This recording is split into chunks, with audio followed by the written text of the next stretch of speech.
Hello, welcome to Off the Beaten Tracks. Today I'm going to do a thread started by Mike at MGK Boston, and that will be, the link to that will be at the bottom here.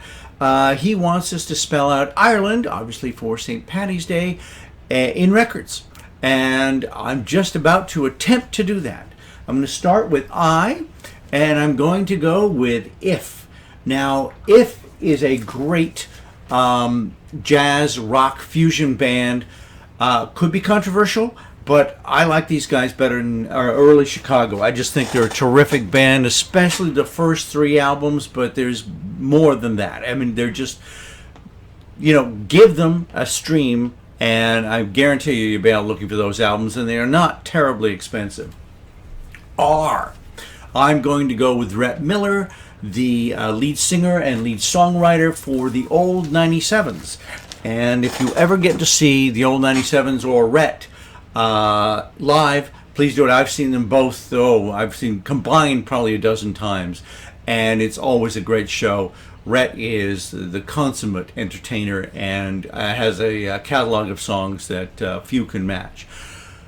E, I thought I'd try and do something a little bit eclectic here and possibly something that nobody else on the VC will hold up. For E, I have Elizabeth Taylor, and this is a television special that was done, I think, in the early 70s in London, of course. John Barry is did some music, and there are some interviews on this, and I haven't listened to it yet, but at some point I will. But who knew that I'd be able to, when I bought that album 3 or 4 years ago, that I'd be able to hold it up today and go, hey, this is my E. L. Lily Hyatt, of course, the daughter of one of my favorite songwriters, John Hyatt. This is Trinity Lane. I wasn't sure whether I was going to like this because, you can have great songwriters and sometimes their children are not quite up to the same standard. Well, it would be hard to be up to John Hyatt's standard.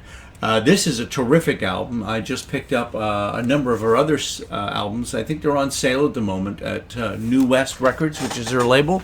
Well worth checking out. A, I'm going to go with Archie Shepp. This has a tiny bit of damage, as you can see at the bottom there. From Everybody's Fear. This was in a basement, not when I owned it, but the previous owner had a wonderful jazz collection which he gave to me.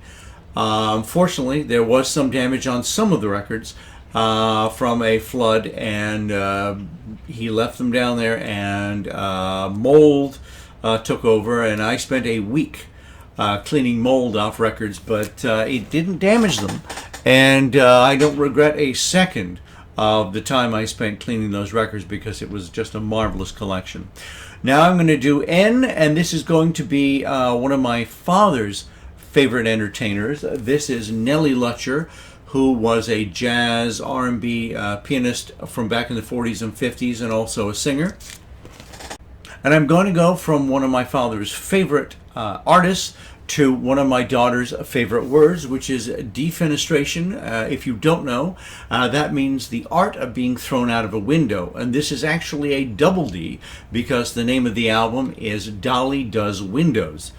It's a kind of a straight ahead rock record. The vocalist sounds a tiny bit like Johnny Rotten, who was probably actually being defenestrated himself. So there's all kinds of tie-ins to this word, and that's how I'm going to end Ireland, by being thrown out of a window.